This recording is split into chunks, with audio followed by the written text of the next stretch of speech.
¿Qué tal amigos? ¿Cómo están? Bienvenidos y gracias por estar con nosotros. Otro capítulo de Dentro del Cerebro, un podcast de cerebros políticos. Esta vez tenemos el placer de contar y debo decir que este es mi invitado con quien quiero demostrar que esto es un espíritu democrático, porque esto es como un River Boca, yo jugando de local.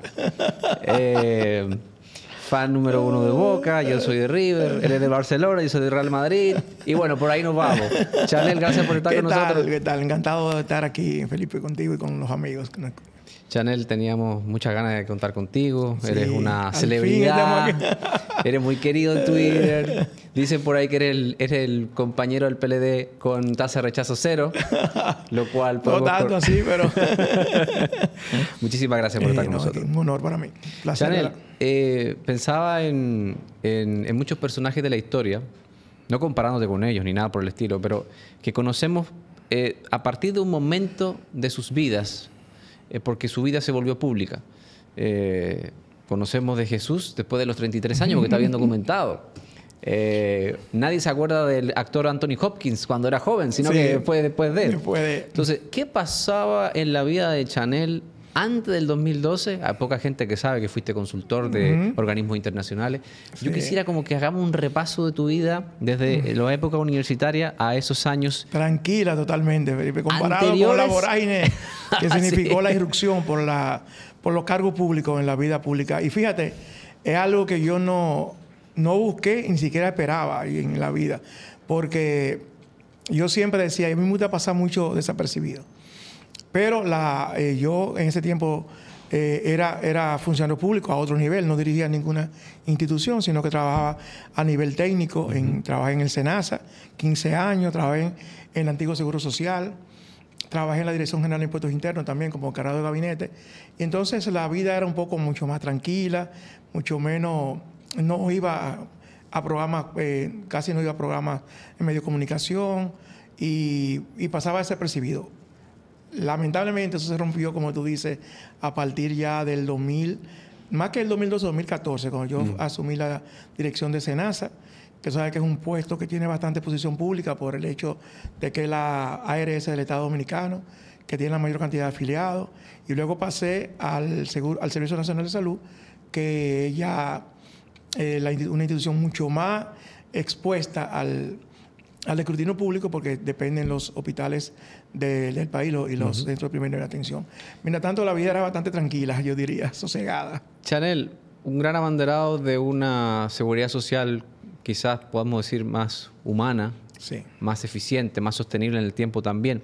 Pero yo quisiera que nos cuentes de dónde nace esta inquietud tuya de dedicar tantas horas de tu vida, tantos años de tu vida a la seguridad social. Mira, tiene que ver con uno de mis primeros trabajos, que fue en el Instituto Dominicano de Seguro Social. Yo llegué en el año 1986 y llegué como a veces uno llega a esa edad, 20 y tantos años, para irme rápido de ahí, o sea, hacer una transición al sector privado, a una institución internacional, pero me enamoré de la seguridad social, como tú bien señalas. Yo recuerdo que en esos tiempos, Felipe, no había correo electrónico todavía, no había desarrollo de internet, y uno tenía que esperar que llegara alguna revista de México o de Chile, que en ese momento eran los países que estaban haciendo reformas importantes de la seguridad social. México, que fue casi un país abanderado de la seguridad social en América Latina, y Chile, que por el tema de la reforma del año 81 de su tema de pensiones eran como los modelos paradigmáticos, vamos a decir, en América Latina. Entonces yo comencé a interesarme en el tema. Ahí vino, entonces ya se comenzó a hablar de reforma en la seguridad social dominicana, y por ahí mi interés. Ese interés, que es una de mis pasiones, no solamente laboral, sino también en términos personal, el tema de la seguridad social, nace de ahí, de esa institución ya desaparecida y de esos modelos mexicanos, sobre todo, y el modelo chileno. Luego vino la reforma colombiana, etcétera.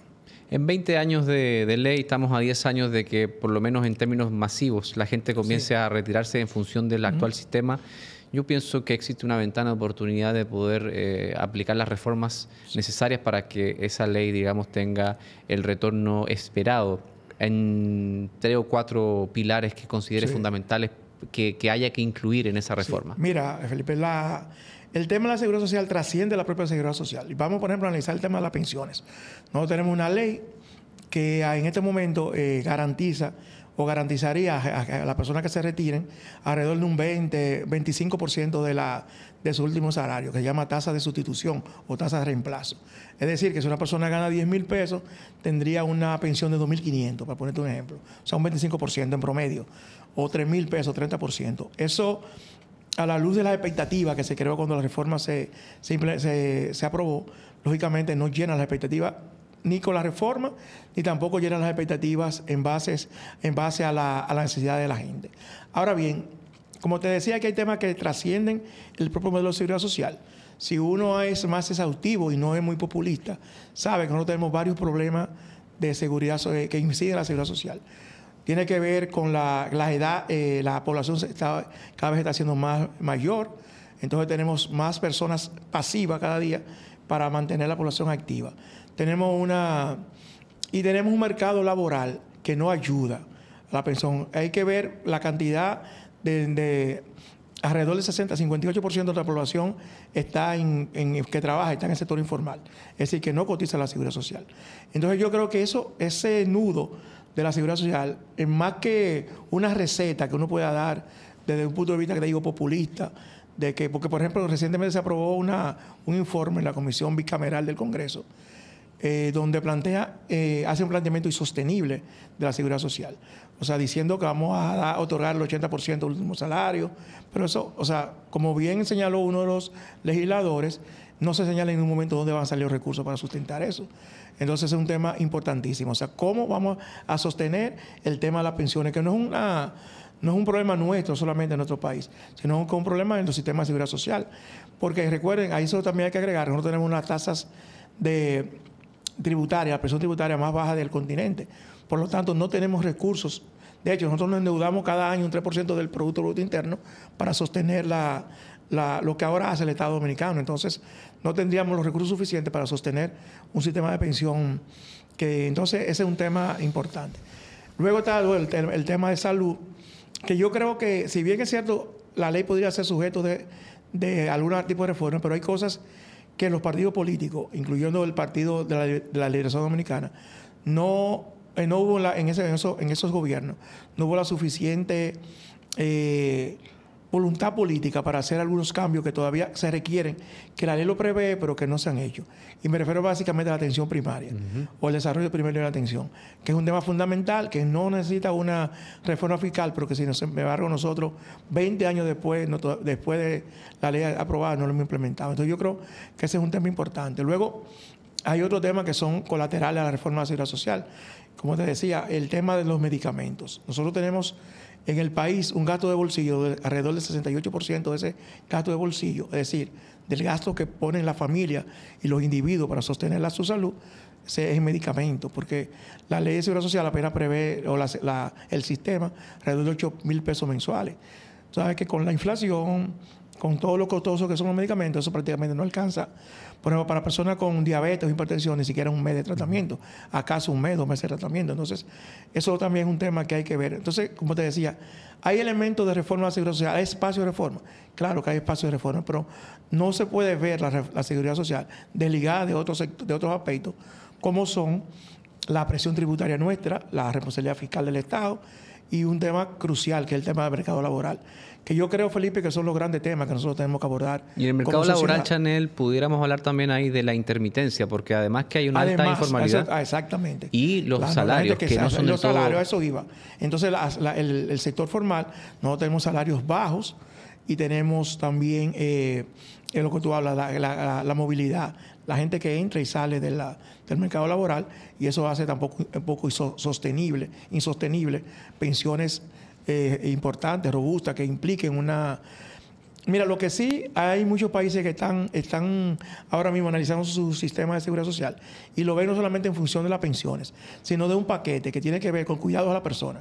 Por ejemplo, que las personas pensionadas después de cierta edad, ciertas condiciones de salud, puedan accesar a una enfermera, a alguien que lo atienda, o a alguien de su familia, que el Estado pueda proveerle algún dinero para que atiendan a esas personas que ya están pensionadas y que tienen dependencia. Es decir, un sistema de dependencia, como se llama, o de cuidados para esa persona. O sea, hay un paquete de aspectos que no solamente constituye la pensión, porque obviamente en los países como el nuestro se hace muy difícil tener pensiones que puedan satisfacer, como te decía, la demanda de la gente. Lo que a nosotros nos ha llamado la atención con eso es que a pesar de esa baja tasa de reemplazo o de sustitución, nosotros tenemos intermediarias, en este caso la AFP, que han tenido beneficios que no se corresponden con esa. Es decir, no ha ido mal a todos, sino que a una parte de la población le ha ido mal, pero a otra parte, que son las partes que gestionan, administran las pensiones, han tenido tasas importantes de beneficios.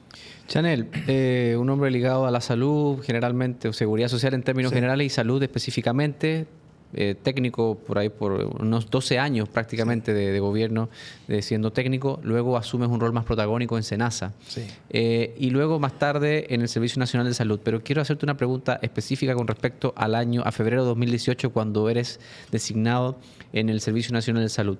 ¿Tenías expectativas? ¿Hubo posibilidades reales? En los pasillos se hablaba de que eras el ministro de Salud idóneo para ese momento. ¿Cómo fue la realidad en ese momento? Mira, déjame contarte, antes de eso, como 6 meses antes de eso, noviembre, bueno, 6 meses no, de noviembre a febrero, yo estaba fuera del país. Y yo recibí una llamada del despacho del presidente preguntándome cuándo yo regresaría al país. Y cuando yo recibí la llamada, yo inmediatamente pensé que iba a ser movido de SENASA. No sé, o sea, no sabía a dónde. Bueno, pasó el mes de diciembre, pasó el mes de enero, y en enero sí hubo rumores, y de hecho parece que sí iba a ser la lógica de que o la expectativa de que yo pasara a ser ministro de Salud, pero tú sabes que en este país hay una tradición de que los ministros, bueno, a mí en todas partes casi me dicen doctor, porque no se concibe que alguien que no sea médico, que venga de otro ámbito profesional, esté dirigiendo una institución del sector salud. Entonces, parece que eso se decidió en un momento. La doctora Teresa Guzmán, que dirigía SENASA, pasó como ministra de Salud. Yo pasé al Servicio Nacional de Salud, que era una institución que se había creado en el 2015, una institución que obedeció a esa reforma que fue impulsada mucho en los años 90 por los bancos, que se establecía el tema de separación de funciones, que aquí se hizo en el sector eléctrico, con la creación de las EDES, que se separaron de la regulación, se creó una superintendencia. Bueno, aquí en el país surgió entonces el Servicio Nacional de Salud, que gestiona la parte de los hospitales que antes gestionaba el Ministerio de Salud Pública. Es como si fuese en Chile el Viceministerio de Redes. Pero no ha respondido a mi pregunta. La expectativa con respecto a ser ministro. Mis expectativas eran quedarme en SENASA. Llegó un momento, sí, que yo pensé que ya todo lo que tenía que hacer en SENASA, yo como lo había hecho, tú sabes que tú tienes que tener retos. O sea, yo tengo que tener retos en la vida laboral, en la vida personal, pero yo no tenía ninguna expectativa con el Ministerio de Salud Pública. O sea, no sé por qué. Yo nunca tuve esa expectativa. Porque yo primero no... Mira, Felipe, yo no tuve expectativa nunca de nada. O sea, a mí me sorprendieron en todo, en términos laborales, ni ser director de SENASA. Incluso yo duré 15 años trabajando en SENASA y había salido de SENASA cuando me designé como director. Es decir, que ni lo perseguí, ni tuve expectativa, ni nada. O sea, nunca lo pensé. Nunca me vi como ministro de Salud. En esos 2 años estábamos acostumbrados a que a las 5 de la mañana, a las 4 de la mañana, uno veía Twitter y era... San Juan por la amistad. ¿Tú recuerdas? Sí. San Juan por la amistad. Y este hombre a las 5 de la mañana ya rodando, uno apenas levantándose. ¿Tú sabes? ¿Esa experiencia cómo fue al frente del Servicio Nacional? Tuvo su parte positiva y su parte negativa. Mira, la parte positiva fue que esa adrenalina que se fue creando. Ayer me decía alguien, yo recuerdo que en la pandemia, que fue un tema fuerte, yo te escribí a las 3 de la mañana y tú me respondiste a las 3:15. Era importante porque era un trabajo que a mí me gustaba, que yo pensé que contribuía al país, que contribuía con sectores más pobres en el país, que son la gente que generalmente van a hospitales públicos, que yo estaba haciendo, porque yo digo, mira, desde el Estado, yo creo que en cualquier organización o institución, las cosas que se hacen con dinero son las más fáciles. O sea, construir, equipar, reparar. Tú solo tienes que tener dinero, eso no tiene... Ahora, los cambios culturales, los cambios que tú tienes de gestión, los cambios de proceso, esos son los más difíciles porque implican cambios culturales. Y en eso yo me enfoqué bastante. Un tema es que no son sostenibles, porque aquí en este país hay una baja institucionalidad, entonces con cualquier cambio también muchos de esos esos cambios de procesos, rediseño de procesos, cambios organizacionales, pueden sufrir retrocesos, pero eso es importante. Pero para mí fue una experiencia que yo la valoro muchísimo, aunque también tuvo costo personal. O sea, cuando yo salí del servicio, cuando renuncié, yo llegué a mi casa y yo pensé que me iba como un desconocido. O sea, porque yo prácticamente dedicaba mucho tiempo a mi trabajo, bastante tiempo a mi trabajo. Y eso en ese sentido yo digo que es un aspecto negativo que yo no le sugiero a nadie. Cuando veo funcionarios del gobierno se lo digo. O sea, dediquen todo su pasión, su empeño, porque el tema de pasión es un tema fundamental, pero también saque tiempo para temas personales. Para su familia. Claro, familia, amigos, para ustedes mismos, fuera del ámbito laboral, porque finalmente uno, Felipe, termina apasionándose tanto que tú no separas el ámbito personal del ámbito... ¿Se siente un vacío? Al principio sí. Una persona que recibía 25, 30 llamadas al día, de repente el celular no suena. Pero a veces yo le quité el sonido que tenía mi celular cuando yo estuve en el Servicio Nacional de Salud, sobre todo en la época de la pandemia, yo se lo quité. Y a veces yo estoy en un lugar y lo oigo en otro celular, y no he tenido que me sobresalto, porque identifico eso con una época muy difícil, sobre todo la época de la pensión, de la pandemia. Sí, de la pandemia, y con una época también de mucho trabajo, de mucha satisfacción, como te digo, de mucha pasión, pero también de mucho sacrificio personal. En esos poco más de 2 años, ¿cuáles serían las grandes contribuciones que la gestión tuya al frente del Servicio Nacional de Salud tuvo impacto? Mira, ahí tiene que ver con un tema de indicadores. Nosotros variamos, porque a mí me parece que yo tuve como 10 años en el servicio, pero yo pasé solo el año 2019 completo. En el 18 llegué con 10 meses, y salí en agosto del 20. Nosotros en esa época variamos bastante los indicadores de mortalidad materna y mortalidad neonatal, que fueron mis pasiones, pero también en el servicio como tal se construyeron procesos importantes, que son cosas que la gente no lo nota porque no impactan directamente al ciudadano, pero son importantes para implementar políticas que impacten al ciudadano. Por ejemplo, sistemas de planificación, de monitoreo, de muchísimos aspectos. Todo esto tiene que ver con la implementación de sistemas informáticos, de procesos, etcétera. Eso fue importante porque eso le dio un giro a la institución, la hizo más visible. El Servicio Nacional de Salud fue una institución que a partir de ahí, de ese equipo que tuvimos ahí, se hizo más visible. La gente también entendió cuál era su rol, cuál era el papel del servicio en el sistema dominicano de salud, porque la gente notaba, y todavía existe, pero en mucho menor medida, una confusión entre el rol del servicio, el rol de SENASA, el rol de salud pública, el ministerio, y eso también Pero yo te diría, lo que más satisfacción me da fue los cambios en los indicadores de mortalidad materna y neonatal. Chanel, te llevo a la noche del 5 de julio del 2020. Pierde el poder en términos generales el PLD, sale el gobierno. ¿Qué pasa por tu cabeza? La ley establece que todavía te queda un tiempo importante. Yo estaba claro. Primero yo estaba claro que el PLD no iba a ganar las elecciones. Yo tenía eso clarísimo. No desde hacía bastante tiempo. Desde que suspendieron las elecciones. Yo creo que ahí fue el momento de ruptura con la suspensión de las elecciones. Pero yo tenía claro que yo iba a renunciar. ¿Por qué? Porque era un momento difícil. Había una pandemia. El sector salud era una prioridad del gobierno que entraba, y yo no consideraba que era justo que quedarme yo en una posición y no le diera la oportunidad al presidente entrante de conformar un equipo que fuera un equipo de su confianza, que fuera un equipo que él se sintiera mucho más cómodo, etcétera. Yo pero igual, si no hubiese sido pandemia, tenlo por seguro que también yo me iba, porque el Servicio Nacional de Salud es un cargo también de mucha incidencia política, es uno de los cargos en el Estado Dominicano que más empleo mueve. Yo entiendo la dinámica de la política dominicana y la política latinoamericana en sentido general. Entonces, yo me fui y yo recuerdo, yo tenía COVID. En ese momento, ese día yo escribí en la mañana que me había salido positivo a COVID, y luego en la tarde escribí el tuit donde me decía que yo el 16 de agosto me iba del servicio. Cuando ves que distintas voceros y autoridades del ámbito de la salud y en términos de gobierno actual responsabilizan, ya van a cumplir 3 años de gobierno, y responsabilizan, se va la luz en el hospital, entra el agua, dice, eso es culpa del PLD. ¿Qué pasa por tu cabeza? Tú sabes lo que pasa, Felipe. Mira, a veces yo lo entiendo, porque la política, en sentido general, es muy mezquina. O nosotros la hacemos muy mezquina. O sea, y yo te digo una cosa, si yo tengo parte de mi satisfacción personal, es que un poco dejar atrás esa mezquindad.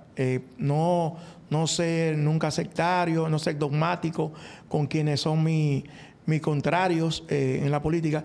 Y uno, dentro de esa mezquindad, uno entiende hasta natural esos aspectos, porque finalmente la gente no se hace responsable.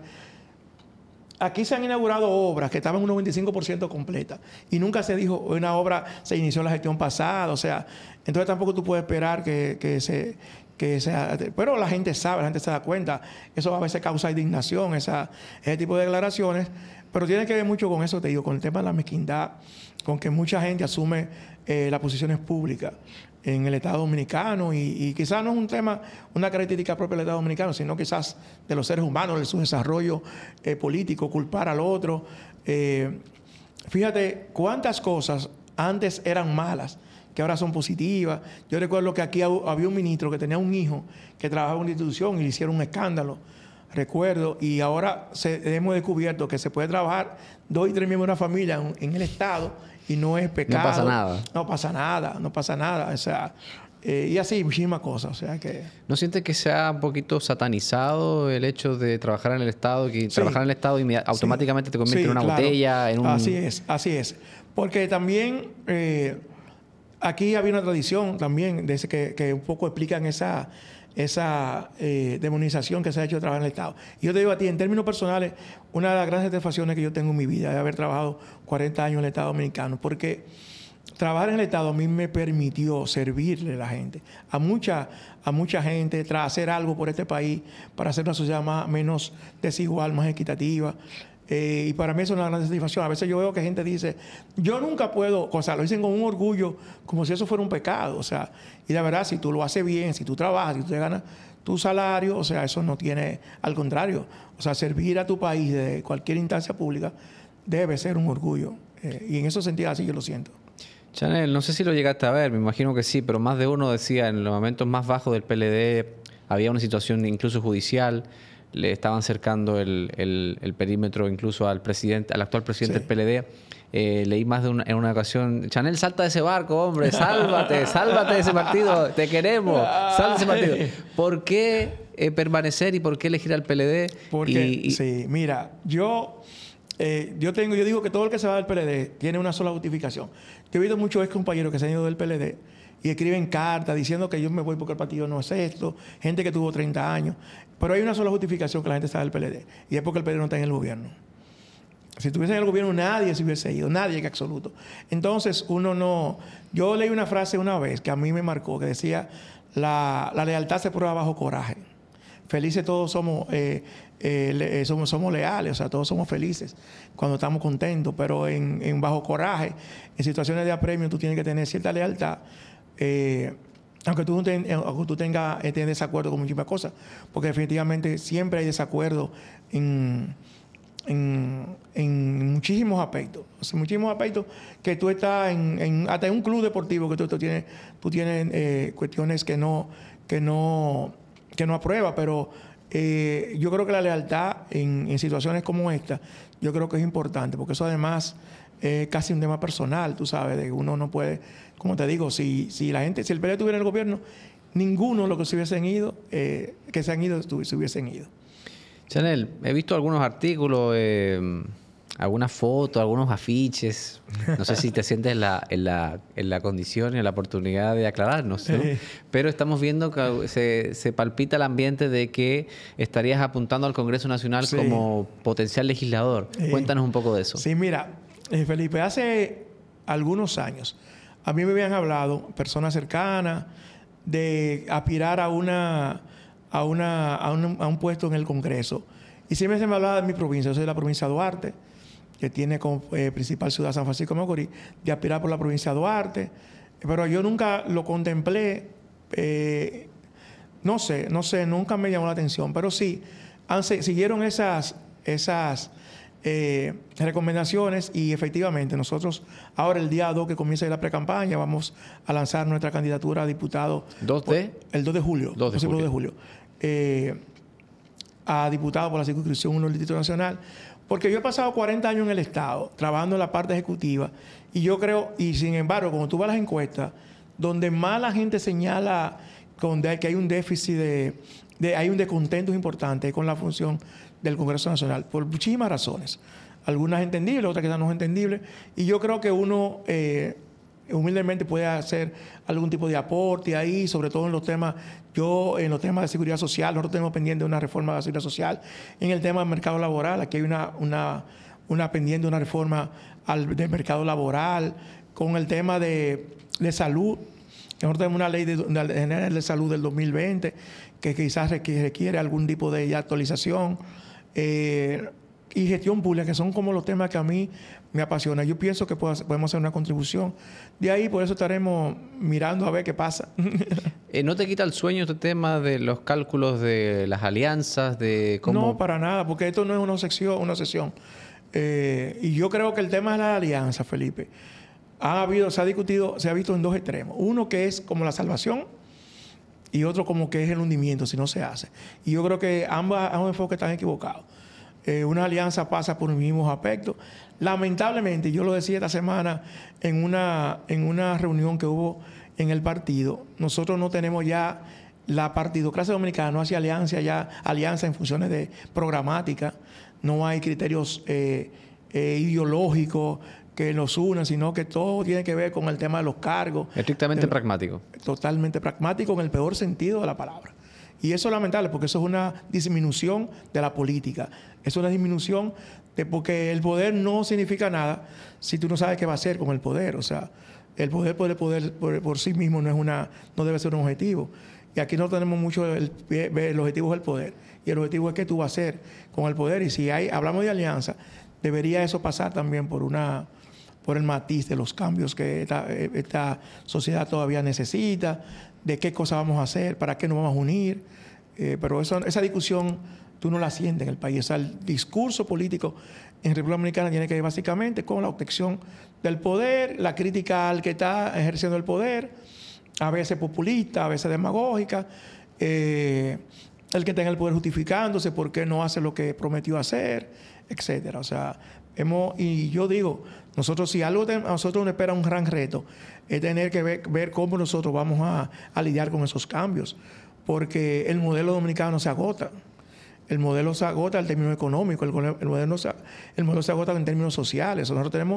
Este país en los últimos años ha disminuido la pobreza, pero todavía sigue siendo vulnerable en muchos sectores. Nosotros tenemos, el último informe del Ministerio de Economía habla de más de 2 millones de personas todavía en situación de pobreza en nuestro país, pero tenemos una clase media vulnerable también. Que cualquier cambio a nivel internacional de política financiera, política económica, cae rápidamente en la pobreza. Por eso tú tienes que tener la visión de prever las cosas que van a pasar en 2 décadas y tomar las medidas de ahora, porque si no pasa eso, si eso tú no tomas eso es lo que define a un estadista de un político, de alguien que ejerce la política solamente por ejercerla. Entonces ahí tenemos que ponernos de acuerdo como sociedad. Viéndote la perspectiva viendo en retrospectiva, tu paso en el servicio público de un aspecto más técnico y luego ya más gerencial con el gobierno de Danilo Medina, ¿cómo evalúas el actual gobierno gracias a esa vasta experiencia tuya en el servicio público? Mira, Felipe, yo creo que, y yo soy muy objetivo cuando trato de evaluar a los demás, tanto en términos personales como en términos políticos. Yo digo, hay 3 cosas. Si el gobierno hace algo que yo estoy de acuerdo, yo lo respaldo, ya se ha pasado. Si hace algo que yo no estoy de acuerdo, pero que yo sé que es lo que había que hacer, yo por lo menos me caigo. Y hay cosas que los gobiernos hacen que tú sabes que esas son cosas que no están bien probablemente. Tú no estás de acuerdo con ellas, pero era lo que había que hacer en su momento. ¿Cuál ha sido el tema con este gobierno? El tema con este gobierno ha sido las expectativas que creó. Es decir, cuando tú evalúas lo que se ha hecho versus expectativas, tú vas a encontrar un gran déficit. Porque además fueron muy absolutistas. Vamos a tener 0 población migrante ilegal en el país. O sea, tú sabes que eso no es posible. Vamos a reducir a la mitad la la seguridad, el tema de seguridad ciudadana, tú sabes que eso no es posible. No va a haber un solo feminicidio, tú sabes que eso no es posible porque el Estado no está presente. El Estado desarrolla política pública, pero no está presente en la vida cotidiana de la gente para impedir un feminicidio. Y así el tema del endeudamiento, no nos endeudamos porque hay corrupción e ineficiencia. Nos endeudamos, señores, porque tenemos un país que tiene una presión tributaria de un 14%, cuando el promedio de América Latina es de un 20%. Entonces el país tiene que endeudarse, como lo ha hecho ahora, con 3% del PIB para poder suplir. Y de hecho, ahora no, este año ocurre lo que no ha ocurrido aquí en décadas. Y es que no estamos endeudando para gastos corrientes. Aquí siempre nos endeudamos para gastos de inversión. Pero eso tú les puedes explicar. Bueno, venimos de una pandemia, venimos de una guerra, hay una recesión a nivel internacional, etcétera. Pero ahí cuando tú entonces analizas las acciones del gobierno versus lo que prometió versus lo realizado, tú ahí, como te digo, tú te vas a encontrar un déficit. Por eso uno tiene que ser humilde en las propuestas, honesto en la... ¿Realista? Sí, realista, o sea, porque no todo se puede hacer del gobierno, no todo lo que está mal, o sea, tú tienes restricciones financieras, tú tienes restricciones de la gente, restricciones culturales, muchísimos tipos de restricciones que tú dices, bueno, hay que hacer tal cosa, pero eso tendría un costo importante, y entonces, en muchos casos tú no lo haces, entonces, pues eso tiene que ser comedidos en la propuesta que tú haces, y en la expectativa que tú creas. Ya para ir cerrando, ¿consideras que en República Dominicana existe una dificultad marcada de avanzar hacia los derechos? Te pongo el ejemplo, cuando costó, sí, en términos simbólicos, fue un parto aprobar el impedimento de que hayan uniones civiles, uniones de matrimonio con menores de edad, o ahora último con el debate bastante incendiado de los 15 días de los padres. Y el seguro para la trabajadora doméstica también, que fue rechazado por inconstitucional. Sí, nosotros tenemos un problema duro para avanzar en temas de derechos. O sea, porque hay sectores que quizás no son mayoritarios, pero tienen mucho peso, mucho poder. Y entonces esos sectores lamentablemente inciden en los partidos políticos. Los partidos políticos no tienen una visión ideológica de los problemas. O sea, en muchos casos, o sea, hay una visión a veces muy, muy lejana de lo que uno considera que le conviene a la sociedad dominicana, y eso crea que, como tú preguntas, tiene que ver con la negación fíjate cuántos años nosotros nos costó aprobar una ley de seguridad social. O sea, una discusión de décadas, de avanzar en muchísimas... Yo recuerdo cuando aquí aprobamos el código laboral, este país duró 20 años discutiendo un código laboral que ya era obsoleto frente a lo que pasaba en el mercado laboral dominicano y frente al mercado internacional. ¿Código penal ahora? ¿Cómo? El Código Penal, por ejemplo. El Código ahora. Penal, exactamente. Para nosotros siempre llegamos tarde a las reformas. Por eso, porque es una sociedad en cierta forma conservadora, en el sentido de que le cuesta hacer cambios. Y cuando esos cambios a veces favorecen a sectores menos, valga la redundancia, desfavorecidos de la sociedad dominicana, son un lento, de verdad. Chanel, ya para terminar y agradecerte también tu tiempo y tu disposición, vemos en Latinoamérica, específicamente en Latinoamérica, el Caribe, hay una tendencia hacia la derecha, hacia la izquierda, progresista, falla un gobierno a ojos del electorado, entonces vamos a darle la oportunidad al otro partido. En República Dominicana, ¿hacia dónde estamos? Porque yo me siento a veces como en un limbo en términos ideológicos, y bien lo has dicho, aquí quizás no hay una fortaleza ideológica en los partidos, y eso no se refleja entonces en el debate. No, exactamente. Así, mira, América Latina está ahora mismo en un péndulo, o sea, porque a veces la gente no vota por la izquierda, pero no vota por un tema ideológico. Vota por la izquierda porque en ese momento la izquierda representa un cambio, como yo creo que pasó en Chile, como creo que pasó en Colombia. En Brasil es distinto porque Lula tuvo que hacer acuerdos con la derecha y veníamos de un gobierno de extrema derecha como el de Bolsonaro. Es decir, que cada realidad es distinta. Pero aquí en nuestro país, como algunos países de Centroamérica, nosotros no tenemos esos cambios ideológicos. Aquí fácilmente los partidos políticos podrían ser uno solo, en términos ideológicos, con matices. Con matices. No hay esas diferencias extremas. Como en otros países de América Latina, en ese sentido, la expectativa de cambios ideológicos aquí es cero, por el momento, porque, como te dije, se decía, no hay una diferencia marcada ideológicamente en los partidos políticos. Bueno, Chanel, muchísimas gracias. Espero verte en el mediano o largo plazo en el Congreso Nacional. Y antes que me invite por aquí de nuevo. Claro, no, y espero que nos veamos en un Boca River o Real Madrid-Barcelona y el que pierde paga. Gracias, Chanel. Igual a ti. Y a ustedes, muchísimas gracias y nos vemos en el próximo capítulo.